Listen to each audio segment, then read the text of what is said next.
In just a few short years, Congresswoman Elise Stefanik of upstate New York has emerged as a major player in Congress. It has been a quick rise, coinciding with her embrace of former President Donald Trump. Now she has many fans and many foes, and this year's election is arguably the most consequential yet for her young career. If Republicans win control of the House, she will have substantial influence on Capitol Hill. New York One Washington reporter Kevin Frey takes a look at her path to power. Life on the campaign trail in upstate New York means visiting plenty of county fairs, including this one in Cobleskill. That's where we found Elise Stefanik on a Sunday in August. 3, 2, 1, go! After this year's redistricting shuffle, Stefanik is making the rounds, pitching herself to voters, including some new ones. As part of the map redraw, she picked up territory in places like Schoharie and Montgomery counties. I like that she's a Trump supporter. I like that she fights for the North Country. She does the right things constitutionally. This fall's election could be the most consequential yet for the young politician who is seeking a fifth term in Congress. Just last year, her colleagues elected Stefanik House GOP conference chair, the number 3 House Republican. I did not know I was going to be conference chair even 2 years ago, even though people had encouraged me to run for leadership. If the GOP wins control of the chamber in the midterms, her influence on Capitol Hill stands to grow. The next step in a meteoric rise for the 38-year-old, an ascent fueled by her embrace of then-President Donald Trump. We did it! Stefanik first won her seat in 2014, at the time the youngest woman ever elected to Congress. She had establishment credentials. A Harvard graduate, she worked in the George W. Bush White House and helped prepare Paul Ryan for the 2012 vice presidential debate.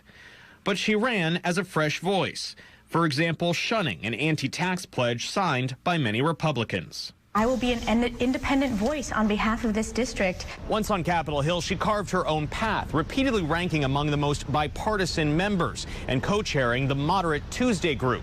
Colleagues say they saw her potential. Very, very bright, very personable. Anticipated that she probably would be conference chair or some other leadership post if she so desired it.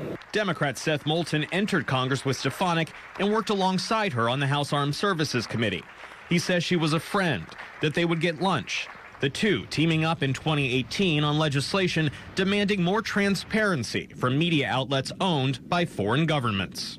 I had a genuine partner on the other side of the aisle that I felt like I could sit down and have a conversation with. Someone who was willing to listen and maybe even change her mind. When did that start to change? With Donald Trump. In 2016, Stefanik kept then-candidate Trump at arm's length, ducking our questions about which Republican she supported for president, even days before the New York primary. I'm focused 100% on doing my job representing this district. I believe that our next president needs to be a strong commander-in-chief. Trump would, of course, go on to become the GOP nominee. Even after he clinched the nomination, Stefanik repeatedly criticized him, blasting his attack on Gold Star parents, calling his comments about groping women on the Access Hollywood tape just wrong, and even dismissing his idea for a wall along the southern border. Once he took office, Stefanik voted with him just 78% of the time. But her distance was eventually replaced by an embrace. Trump's first impeachment, a turning point. Nothing in that room today and nothing in that room earlier this week. Nothing rises to the level of impeachable offenses. As a member of the Democrat-led committee investigating Trump, Stefanik repeatedly defended him. By the next year, she had scored a prime speaking spot at his renominating convention. And in January of 2021, she was among the House Republicans to reject electoral votes for Joe Biden from Pennsylvania in the hours after the Capitol attack.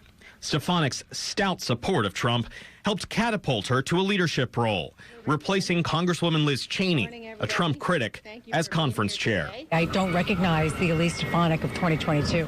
Some Democratic colleagues who joined Congress alongside Stefanik, like New York's Kathleen Rice, say they're stunned. She has turned into a mouthpiece for Donald Trump. I've never seen an evolution quite like that. Moulton says Stefanik knows better. I mean, good on her for rising up through the ranks, but at what cost? The cost of our values, our republic, our Constitution, and very low on that list, but still important to me, our friendship.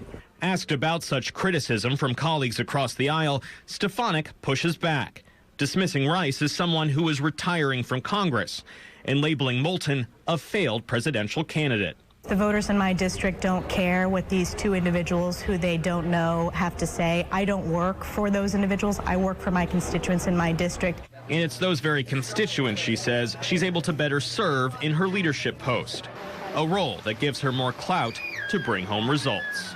Have you chosen ambition over your values? I've chosen my values and I've chosen my constituents. The American people and my constituents are smart. They see the issues. They see how hard I work for this district. They also see the results I've been able to deliver. Kevin Frey, New York 1.